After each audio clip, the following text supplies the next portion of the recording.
Olá, seja bem-vindo, seja bem-vinda a mais um vídeo no canal Ouvido Mágico. E você vai ouvir agora mais um capítulo do livro Razão e Sensibilidade, de Jane Austen, publicado pela primeira vez em 1811. Não esqueça de se inscrever no canal e deixar o like nesse vídeo. Boa história!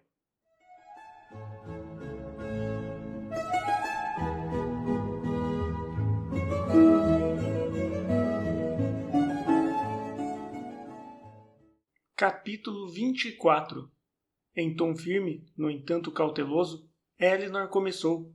Eu não mereceria a confiança com que a senhorita me honrou se não sentisse desejo de falar ou se não tivesse alguma curiosidade a respeito do segredo que me contou. Portanto, não pretendo me desculpar por voltar a falar nele. Muito obrigada, agradeceu Lucy, emocionada por quebrar o gelo. Assim agindo, a senhorita aqueceu meu coração, porque fiquei com medo de tê-la ofendido com o que lhe disse na segunda-feira. Ofendido a mim? Como pode supor uma coisa dessas? Acredite-me, e Elinor falava com verdadeira sinceridade, nada poderia estar mais longe disso, não devia nem mesmo passar por seu pensamento. Tem por acaso algum motivo para pensar que sua atitude não seria honrosa e lisonjeira para comigo? No entanto, devo confessar-lhe, havia nos olhos de Lucy um brilho repleto de significado, que sua reação foi um tanto desagradável, fria, o que me causou um desconforto. Tive certeza de que ficara zangada comigo e me penitenciei várias vezes desde então por ter tido o atrevimento de perturbá-la com meus problemas.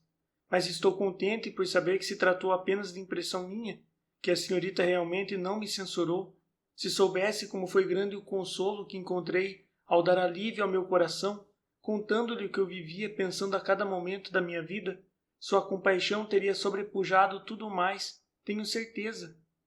Sem dúvida, posso acreditar que tenha significado um grande alívio para a senhorita revelar-me a situação em que se encontra e poder estar segura de que jamais terá motivos para se arrepender por tê-lo feito. Seu caso é, de fato, muito triste.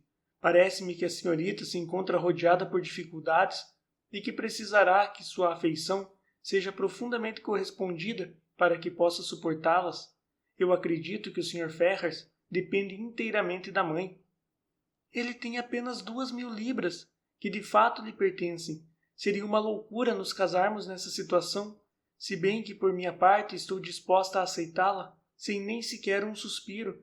Sempre fui acostumada a viver com pouco dinheiro e poderia enfrentar qualquer dificuldade ao lado dele, mas eu o amo demais para ser egoísta, a ponto de privá-lo do que a mãe com certeza lhe daria se ele se casasse com uma mulher de quem ela aprovasse. Teremos de esperar, talvez durante anos.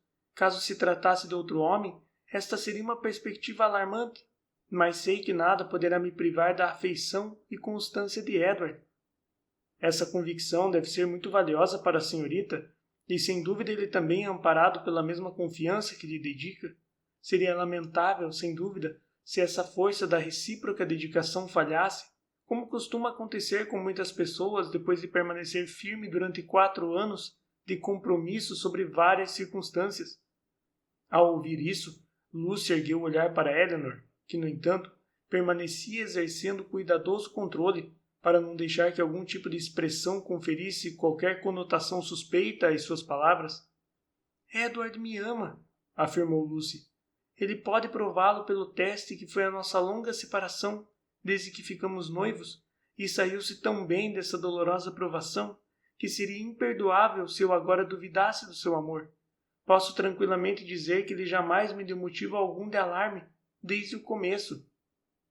Elinor não sabia se devia sorrir ou suspirar diante daquela declaração. E Lucy prosseguiu. Sou ciumenta por natureza e, devido às nossas diferentes situações de vida, ao maior conhecimento que Edward tem do mundo e à nossa separação contínua, sei que me sentiria bastante inclinada à suspeita, a querer descobrir a verdade no mesmo instante em que eu percebesse a menor alteração no modo dele agir comigo, quando nos encontramos ou caso demonstrasse alguma tristeza da qual eu não soubesse a causa. Se falasse mais de uma mulher do que das outras, ou, ainda, se comparecesse menos em Longstaple do que costuma. Não vou afirmar que sou particularmente observadora ou intuitiva de modo geral, mas, em um caso desses, tenho certeza de que não deixaria de perceber se houvesse algo errado.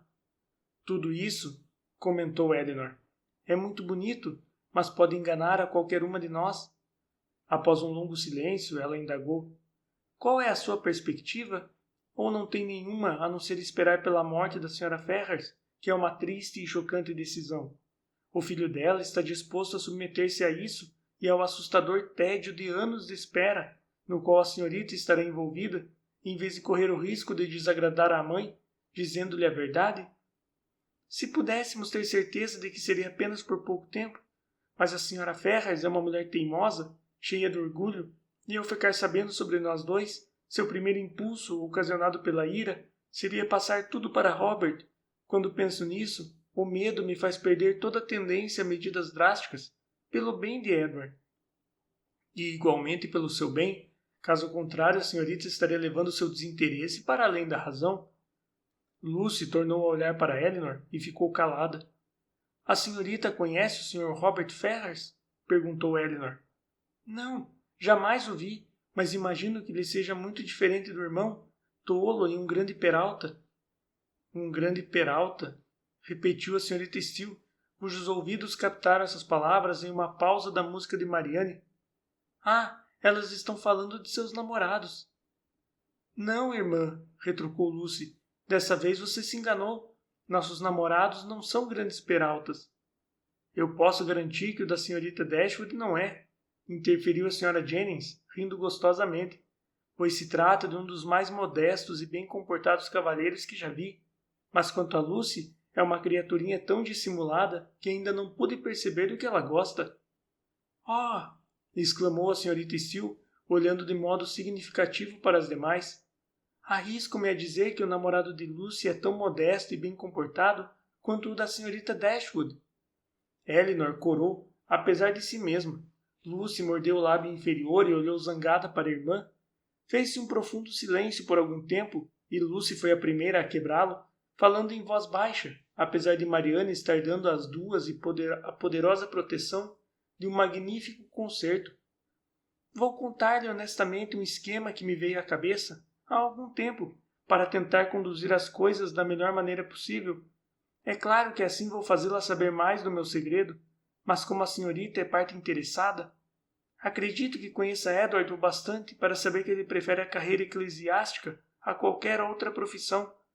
Então, meu desejo é que ele venha a ser ordenado o mais rápido possível e que a senhorita seja bondosa o bastante, pela amizade que tem por Edward, e espero também por consideração a mim, para usar de sua influência e persuadir o Sr. John Dashwood a dar-lhe o benefício eclesiástico de Norland. Eu soube que o presbitério lá é muito bom e que o atual titular não viverá por muito tempo. Isso seria o bastante para nos casarmos, e então teríamos tempo e oportunidade para tudo mais. Eu ficaria muito feliz, disse Elinor, em demonstrar a extensão da minha estima e amizade pelo Sr. Ferrars, mas a senhorita não percebe que minha influência neste caso é desnecessária?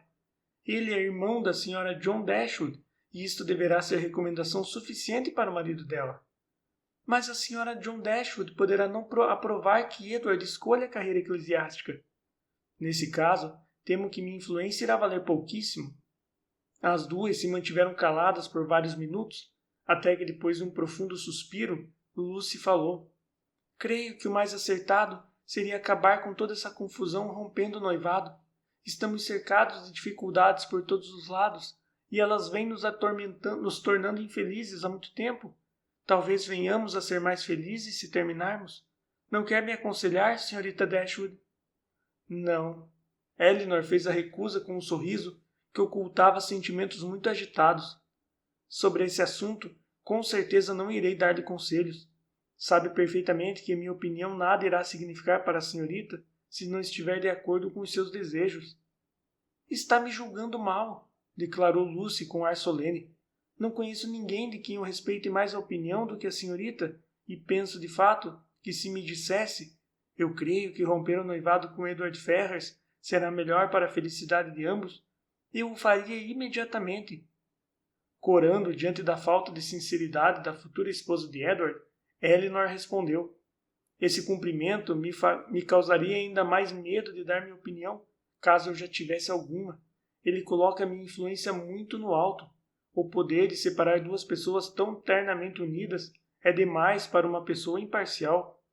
Justamente por ser a senhorita uma pessoa imparcial, declarou Lucy com certo ressentimento e colocando mais forças nessas palavras.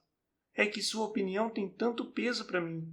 Se a senhorita pudesse ser influenciada de qualquer maneira pelos seus sentimentos, sua opinião não poderia ser aceita. Eleanor concluiu que o melhor seria nada responder a esse comentário, pois a resposta poderia provocar uma acomodação prejudicial e uma interminável falta de reserva entre as duas. De certo modo, decidiu também não mais tocar naquele assunto. Sucedeu-se uma outra pausa de alguns minutos depois dessas palavras e novamente Lucy foi a primeira a falar. Irá para a capital nesse inverno, senhorita Dashwood? Perguntou com sua habitual complacência. Com certeza não. Os olhos de Lucy brilharam ao ouvir tal informação. Sinto muito que não vá. Eu teria muito prazer em encontrá-la por lá, mas atrevo-me a dizer que deveria ir. Certamente seu irmão e sua cunhada irão convidá-la para fazer essa viagem com eles. Eu não teria possibilidade de aceitar o convite, caso eles o fizessem. Que coisa mais triste! Seria importante para mim encontrar a senhorita lá. Anne e eu iremos, no fim de janeiro, para a casa de uns amigos que nos convidam há vários anos, mas eu irei apenas na esperança de encontrar Edward. Ele deverá chegar em fevereiro. Caso contrário, Londres não terá encanto algum para mim e não terei ânimo algum. Chamaram Eleanor da mesa de jogo para a conclusão da última partida de Hubbard, e a conversa confidencial entre as duas jovens damas teve de se encerrar. Ambas submeteram-se a essa imposição com alguma relutância, pois nada fora dito por nenhuma delas que as fizessem gostar menos uma da outra do que já não gostavam. Eleanor sentou-se à mesa para jogar com a melancólica certeza de que Edward não apenas não sentia afeição alguma pela moça que iria se tornar sua esposa, como também jamais teria a oportunidade de ser um pouquinho feliz em um casamento que apenas uma sincera afeição por parte dela poderia tornar aceitável.